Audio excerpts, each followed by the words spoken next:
or Jodhpur or Bikaner or Jaisalmer. So the constant progress that is being visible is something remarkable. But more importantly, I also would like to congratulate you because you are one of the largest cadres as a nation apart from UP. But more importantly, the number of users of our platform, Karmayogi Bharat platform for courses and course consumptions, Rajasthan is one of the lead states in that. So I would like to congratulate the entire team who made this possible. But more importantly, I thought let me use the opportunity to share about Mission Karmayogi. Because everybody knows Mission Karmayogi more as a platform. He demonstrated that if you can inspire the bureaucracy, they could actually do more than what they were already doing. And I should confess, I am a complete outsider to the system. I am a citizen activist who lived in the forest with tribals, and so always saw the state as the problem. And from then, 35 years of fighting the state, suing it, and understanding it from different angles, when I got into the government, it was I would say, a nerve-wracking experience, but it was also a humbling experience. It opened my eyes to how complex our nation is, how complex administration is. It's very easy, to say that things are not okay. But it's very difficult to understand how complex it is and how you are still delivering despite all this complexity. Just the federal structure is mind-boggling. And if you add to it the layers of Panchayat Raj and urban local bodies and then expect development and synergies will happen, that is asking a lot. And so coming inside, this is my 5th year in government now, and coming inside I realized what India is attempting as Mission Karmayogi possibly will be one of the real watershed moments in public administration in this country itself, when you look back at the history of a nation. And this started with the Prime Minister doing it in Gujarat, and he could demonstrably prove that if you sustain effort and inspire the public administrative systems, you can actually deliver to citizens very much more than what people think they are actually delivering. But he also learned an important lesson. He keeps telling us, the first time when we met him, and we asked him, so what is your expectation of us? What do you want us to do? Because this commission reports to the Honorable PM. So when he constantly reviews us, and the first time when we took charge, in all his famous one-liners that he gives, he said, मुझे आपसे 3 ही expectations है. पहला expectation है कर्मचारी भाव से हमारे officers को कर्मयोगी भाव आना चाहिए. It's a very easy definition. Karmachari itself is not defined. And in a country where even after 78, 79 years, we have not defined the role of a public servant as a role. We have business rules, we have job descriptions, we have all that, but what is the role of a civil servant? Because what I'm going to say next actually changed the equation. So a behavioral change from thinking and acting like a public servant to actually performing in the spirit of Karma Yoga. When it's so abstract, how do you really unpack this and deliver on this? So for me, while it was music to my ears that the Honorable Prime Minister gave a call like this, in my earlier avatar as advisor to one of the foreign governments, which I had to transform one particular ministry, it was reasonably easy because it was a single bureaucracy kind of a ministry where you join the ministry, you possibly end up as the first secretary to the ministry, but you don't leave the ministry at all. Here, you are not even sure where you will be tomorrow morning. And how do you prepare an officer where you are not in control of what he is capable of doing, you are not in control of where he is expected to be delivering what he is already capable of, and in a political economy and the realities of the nation, how do you really get them to perform? And maybe the safer option India took was don't define performance itself. So for 75, 76 years, we didn't have a definition of performance, normative definition of performance for this nation for bureaucrats. So when the Prime Minister told us the second condition, he said, rule-based thinking से role-based thinking आना चाहिए. Rule-based thinking तो आसान है समझने के लिए, लेकिन role-based thinking है ना, वो तो it's very difficult. The entire bureaucracy, right from the ASHA worker, Anganwadi worker to the Cabinet Secretary of India, imagining that my role is to serve the nation. And PM's way of explaining it was, मैं तो प्रधान सेवक हूँ, हर एक officer में भी सेवा भाव आना चाहिए. Ana chahiye is one thing, but getting them to get trained in Seva Bhav is a completely different ball game because either they have it or they don't have it. How do you really give it? And that was a big challenge for Mission Karmayogi. But the third condition he put, what he said, after COVID, maybe he understood that future is not something we can define, but can we build a bureaucracy which can actually face the future? So he said, future ready hona chahiye hamara bureaucracy. Simple three-liners, but I think even after 5 years, we're still unpacking a lot of it.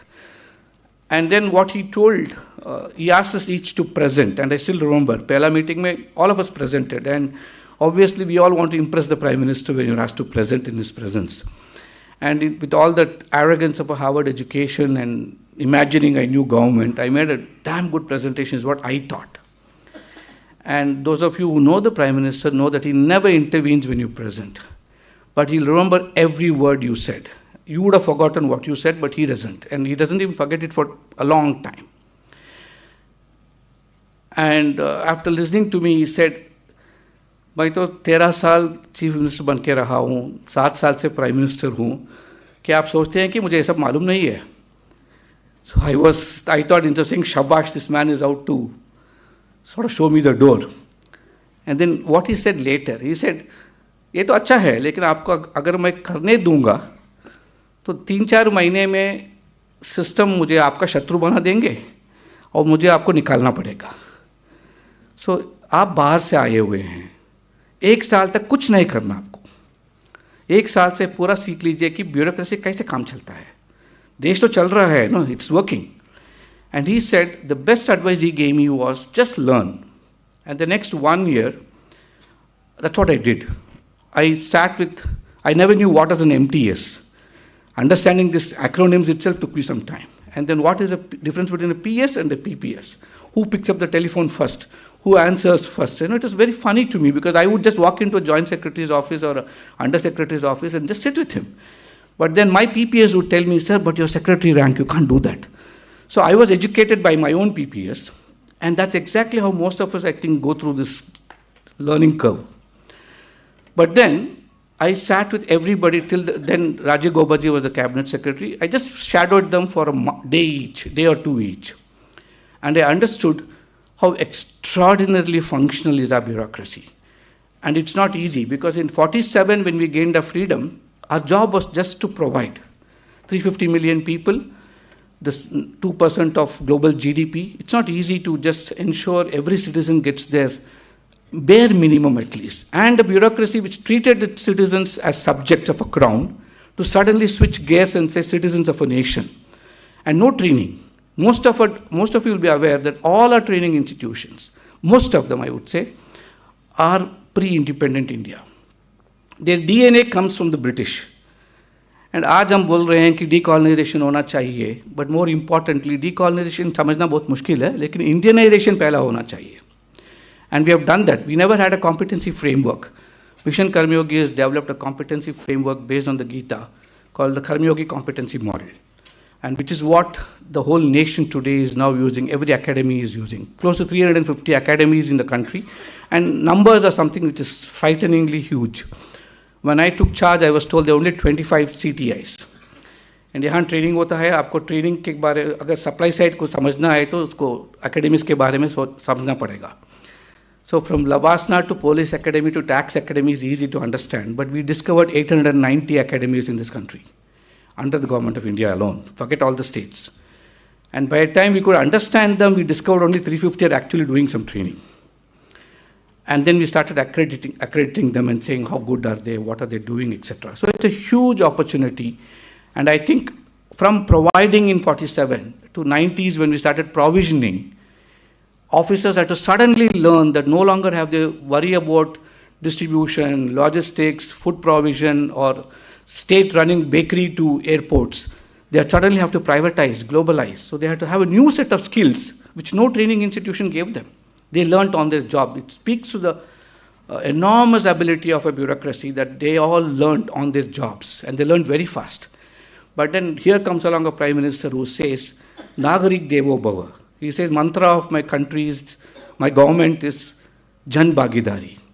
Now, how do you communicate to a bureaucrat who's completely been trained to operate based on the assumption that the state is powerful and saying that, मैं दूंगा आपको लेना पड़ेगा, to say, coming and saying that हम साथ साथ मिलकर पता करेंगे कि क्या करना चाहिए, कैसे करना चाहिए, कौन करना चाहिए. Because Prime Minister today says समाज सरकार बाजार साथ में जाना चाहिए, सरकार सब कुछ नहीं कर पाएंगे. And साथ में जाना, the sahakariyata that we have in our competency framework is easy to say. You cannot get two joint secretaries to work together is my greatest learning in Government of India. Why? You cannot get two joint secretaries to actually know anything more than their names. Today it's changed. The de-siloization that is happening. I recently saw the Rajasthan Chief Secretary sitting having lunch with police constables. Now this is Jan Bhagidari and Mission Karmayogi in action. We want this breaking barriers, breaking silos. When you look at, when visiting states, this attitude of you must be received at the airport, you must be given a bouquet, and then you must be brought along, and you must have a police constable around you. These are exactly the things the Prime Minister says, let's break. If you have to be one with citizens, we have to experience the challenges and opportunities that citizens experience. So we have come a long way today, and today's governance is going to be on the basis of being equals. Asymmetries of information is what brings asymmetry of power. The more we give information to our citizens and we bring in symmetry of information, we actually bring in symmetry of power. And it's not an easy thing to do. And I remember, जब मैं बाहर था, citizens के साथ काम करता था, Rajasthan actually had two extraordinary models, which we all respected a lot those days. And it continues now. You're actually a very progressive state, though you don't see it yourself because आप अंदर हैं तो आपको दिखाएगा नहीं. बाहर से हम जैसे लोगों को दिखता है. Right to information as a concept, as a framework emerged from here. And we would fight with our state governments, showing Rajasthan as an example. Whether the Employment Guarantee Act. And so every time some other state, it's usually very easy to credit all the southern states with being progressive. I can tell you honestly, coming from a state like Karnataka and having been the Lokayukta director there for 5 years, I think all of us have a lot to learn from other states. Somehow the mechanism of cross-pollinating and learning was lesser because social media wasn't so active. Today we can learn a lot, and I do believe celebrating events like this where we can come here and learn. So I don't think capacity building commission by itself can do anything. I believe we can only do it with you, learning from you, and possibly offering you tools that we might have discovered here and there. So 5 or 6 things, and I'll then end my talk here. The first thing is we want to build your capacities.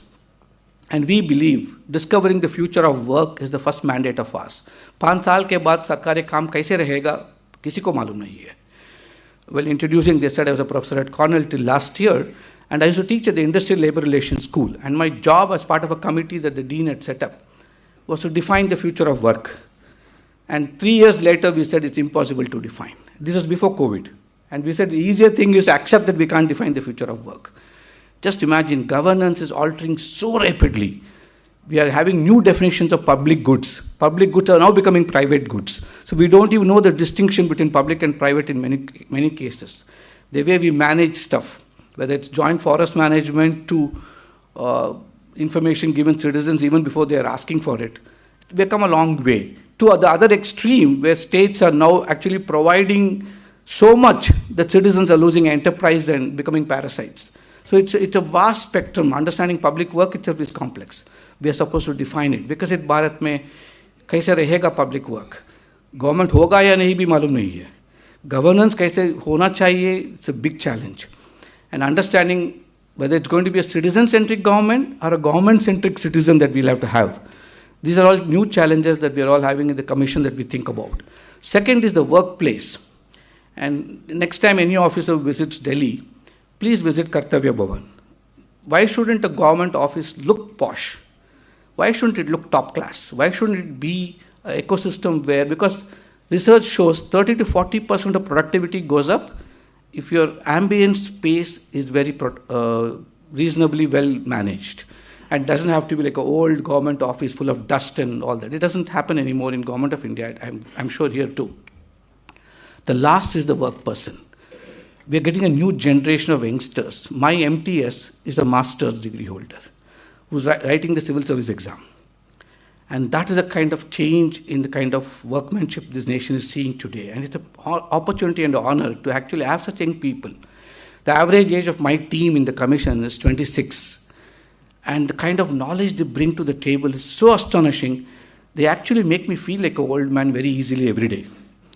And that's a reality most of you will be having. But at the same time, the other extreme, we have close to 5,000 consultants in Delhi itself, who are actually teaching our officers governance with knowing nothing. They ask you, they take information from you, they package it in nice PowerPoints and deliver it back to you and possibly send you a bill also. I think we have a lot to change.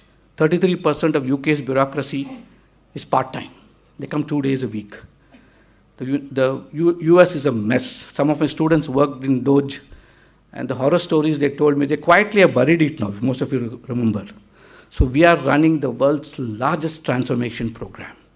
So we should all consider ourselves proud to be this moment of change, when we have the audacity, the ambition, I even call it bordering on arrogance, to say we can deliver extraordinarily well to our citizens.